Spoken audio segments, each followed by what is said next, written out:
This is straight out of the authoritarian playbook. And, you know, Trump is he's in a nefarious company with Putin, with Netanyahu, with Berlusconi. And these are people who are highly corrupt, and they run for office while they're under investigation. So the first time he ran in 2016, he was already under investigation for a Trump University fraud, And so we're talking here about propaganda and stuff. So he's been priming the public and his followers for years to think that any institution that can harm him and expose his corruption, that is judges, prosecutors, the press, they go after them as kind of insurance policy, because if something like this happens and the corruption is exposed, his followers will already see all those, you know, journalists and prosecutors as biased, as corrupt.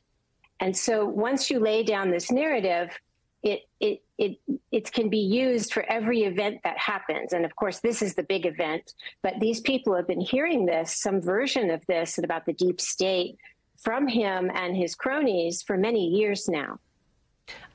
Angelo, I leave you to the work of keeping your ear to the ground on what the far right is saying all about this, so that I don't have to, and then I can just learn about it from you. I mean, I thought it was interesting, given that he called on his supporters to come rally for him. There wasn't necessarily the optics of what he potentially wanted, but I have often been cautioned by those who study and follow the far right on this program that sometimes it is happening underground in ways that might not be as visible to the naked eye.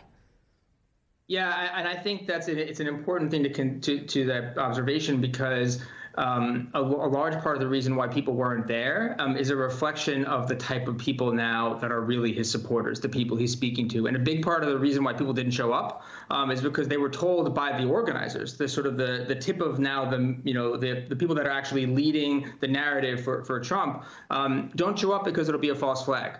Don't show up because there's no way not to commit violence, and it's too early to be doing that. That was the narrative that we were hearing in the right-wing fever swamps. Not that we shouldn't be committing violence, but that it's too early. It's not the right time. And if you go, they're going to try to set you up. They're going to try to have some informant that sort of false flags the situation and gets you worked up to sort of take action. But it's too early. So keep your powder dry. That's the part that's really alarming, is that people didn't show up, not because they didn't support him, but because the principal organizers backing Trump right now in the fever swamps, which is where he's organizing power, on the fringes. And that's what makes this whole thing so scary, is that it's very real.